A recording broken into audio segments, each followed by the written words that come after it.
He was a man who could buy anything except a second chance with his daughter.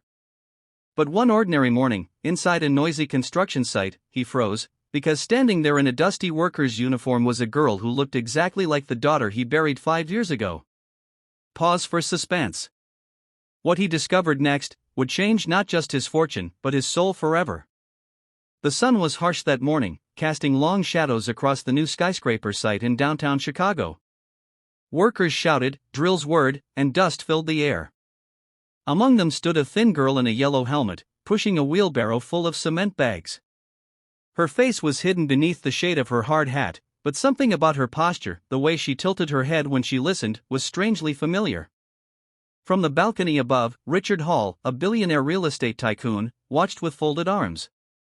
He was here only to inspect the progress of his company's newest luxury project, the Crystal Tower. For him, this was another investment, another empire brick. But then, he saw her. His chest tightened. His breath caught in his throat. The girl looked up, and for a brief, heart-stopping second, their eyes met. Richard staggered backward, clutching the railing. No, it can't be, he whispered. Her eyes, ocean blue, full of life and innocence, were identical to those of Lily, his daughter who died in a car crash 5 years ago. The same face that haunted his dreams every night. The same voice he used to hear calling, "Daddy, watch me draw." He hadn't believed in miracles since that day. But now, as he looked down, his heart screamed, "She's alive."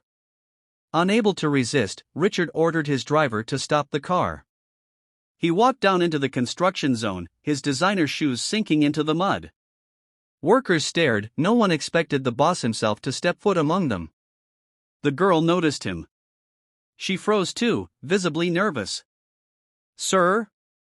Can I help you?" she asked softly. Her voice, it was like hearing his daughter again. Trembling, Richard took a step closer. "What's your name?" he asked. She hesitated. "Lila, sir. Lila Monroe." "Lila," he repeated, dazed. Do you have a father?" She frowned. "No, sir. I never knew him. My mom said he left before I was born. She passed away last year." Richard felt the world tilt beneath him. Every detail, her age, her voice, her mannerisms, lined up with Lily's. Could his daughter have survived somehow? Or was fate giving him a message? When she smiled politely, brushing the dust off her hands, he noticed something else, a bracelet. A silver charm bracelet, shaped like a heart. His knees weakened. He recognized it instantly. He had custom-made that bracelet for his daughter's 10th birthday, with her name engraved inside the charm. "Where did you get that?" he asked, his voice cracking. Lila looked confused. "This? My mom said it was a gift from someone before I was born. She said it belonged to my father." Richard's eyes filled with tears. It was impossible. And yet it was true. He stared at her as if looking through time itself. His heart whispered, "My little girl, you're alive." That night, Richard couldn't sleep. His mind was racing between hope and fear. Could someone have faked his daughter's death? Could she have been taken, hidden, or switched somehow? He called his lawyer, his private investigator, even the hospital that handled the accident years ago. Files were reopened. Photos rechecked. But the records were clear: Lily Hall had died at age 10. So how could this be?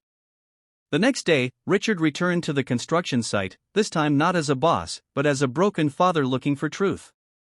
He waited for Lila after her shift. When she emerged, carrying a small lunchbox, he approached gently. "Can we talk?" he asked. She looked hesitant but nodded. They sat on a bench nearby, as the evening sun turned the sky gold. Richard told her about Lily, about his daughter, the accident, the bracelet, everything he lost. His voice trembled with emotion. Lila listened quietly, her eyes glistening. "I don't remember anything like that," she said softly. "But sometimes I dream of a big white house near the lake. And a piano. I don't know why." Richard froze again. That was their home. And the piano. Lily's favorite one. A tear rolled down his cheek. Lila, what if I told you, I think you're my daughter? Lila shook her head in disbelief. That's impossible, my mom would have told me. Maybe she was protecting you, he said gently. Please, let me help you. Let's take a DNA test. Days later, the results came back. 99.9% match. Richard broke down in his office, clutching the papers as if they were gold. All the money in the world couldn't buy that feeling, the return of a piece of his soul. But when he told Lila, she didn't celebrate.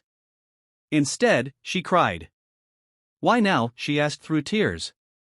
Where were you all these years when I was hungry? When I worked double shifts to afford my mother's medicine? You were out there, rich, and I was alone. Her words pierced him deeper than any wound. He realized he had spent his life building towers of glass but neglected the one thing that mattered most, love. Richard knelt before her. I can't change the past, sweetheart, but if you let me, I'll spend every day earning the right to be your father again. Lila stared at him for a long time. And then, slowly, she stepped forward and hugged him. For the first time in years, Richard felt whole.